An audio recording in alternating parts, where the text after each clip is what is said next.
Did you know that nearly 60% of Americans would struggle to cover a $1,000 emergency? That's a scary thought, right? Imagine your car breaks down, you have an unexpected medical bill, or your fridge decides to give up the ghost. If you don't have that cushion, you might be forced to rack up debt, which just digs you into a deeper hole. Hey everyone, welcome back to the channel.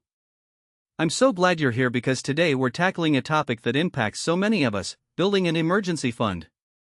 Specifically, we're talking about how to save $1,000 in just 30 days, even if you're on a tight budget. It might sound impossible, but trust me, with the right strategies and a little bit of discipline, it's totally achievable. Now, why is this so important? Well, the reality is that most people live paycheck to paycheck. They're working hard, but they're not prioritizing saving. Maybe they think they don't earn enough, or they're just not sure where to start. They put it off, and then bam! Life throws a curveball, and they're completely unprepared. We see this all the time. People are one unexpected expense away from financial disaster. And that's exactly what we're trying to avoid. Saving $1,000 is a game changer. It's a small but mighty safety net that can give you peace of mind and prevent you from going into debt when the unexpected happens. It's not about getting rich quick, it's about building a foundation of financial security. So, how do we actually do it? Let's dive into some actionable steps you can start taking today. Step 1. Track your spending like a hawk. You can't fix a problem you don't understand. The first step is to get a crystal clear picture of where your money is going. For the next week, meticulously track every single penny you spend.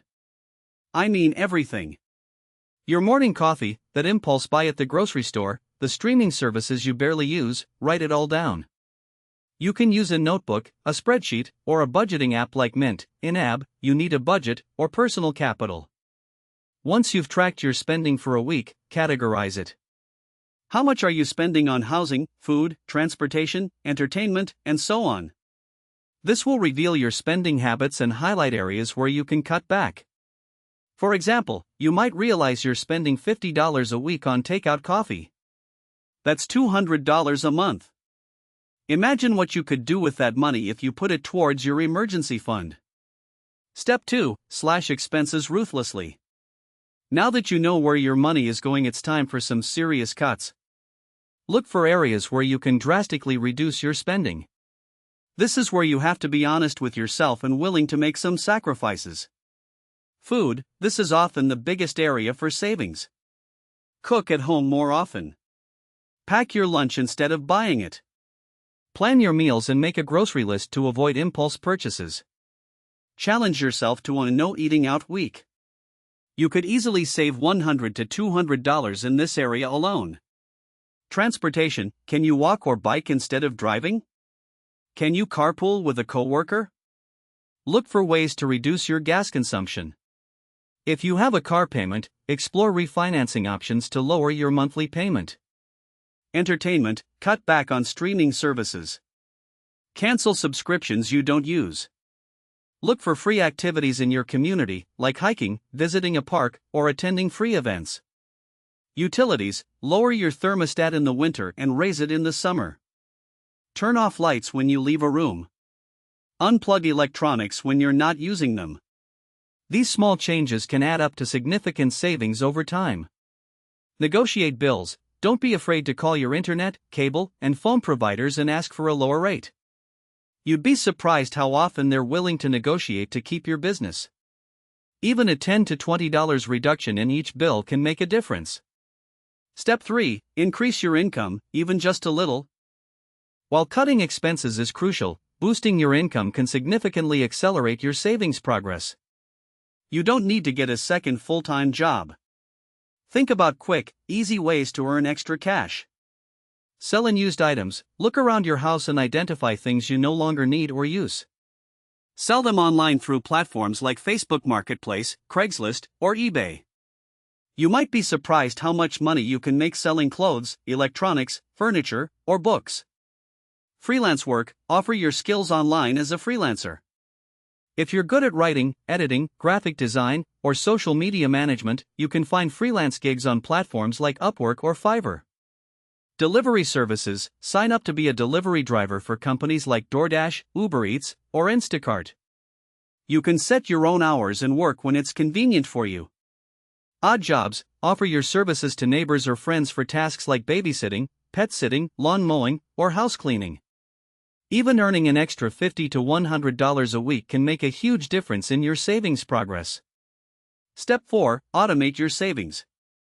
Make saving automatic so you don't even have to think about it. Set up a recurring transfer from your checking account to a separate savings account. Even if it's just $25 or $50 a week, it will add up over time. Treat your savings like a bill you have to pay each month.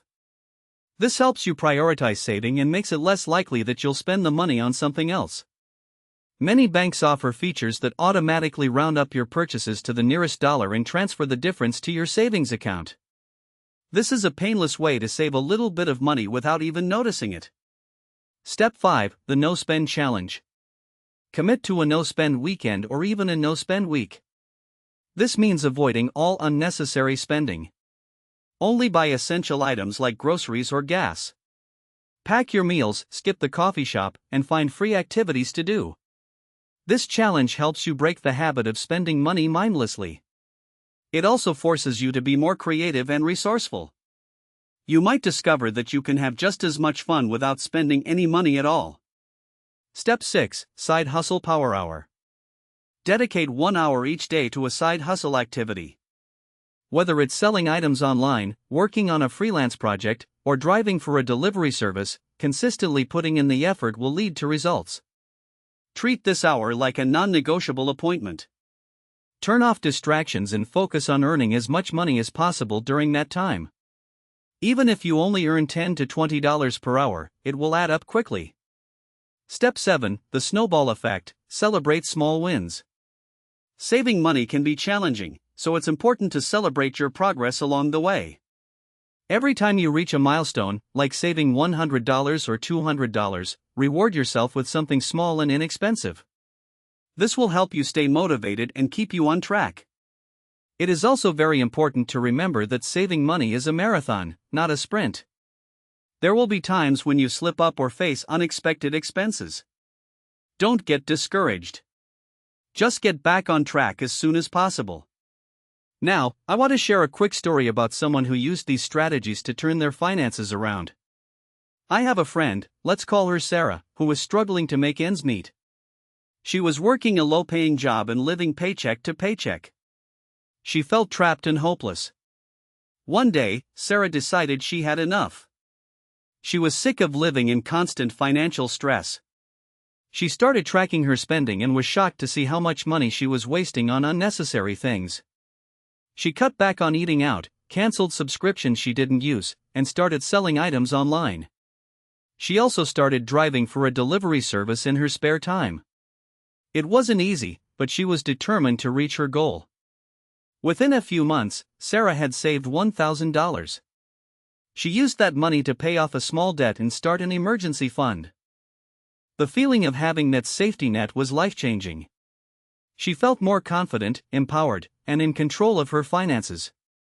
Sarah's story is proof that anyone can save $1,000 in 30 days, even on a low income. It just takes dedication, discipline, and a willingness to make some sacrifices. Saving $1,000 in 30 days is a challenge, but it's definitely achievable. It requires discipline, a willingness to make sacrifices, and a clear plan. But the rewards are well worth the effort. Having that emergency fund will give you peace of mind, protect you from debt, and set you on the path to financial freedom. So, are you ready to take the challenge? I believe in you. Now, I want to hear from you. What are your biggest money-saving challenges? What strategies are you going to try? Let me know in the comments below. And if you found this video helpful, please give it a thumbs up and subscribe to my channel for more personal finance tips and tricks. And don't forget to share this video with your friends and family who could benefit from it. Let's all work together to build a brighter financial future. Thanks for watching.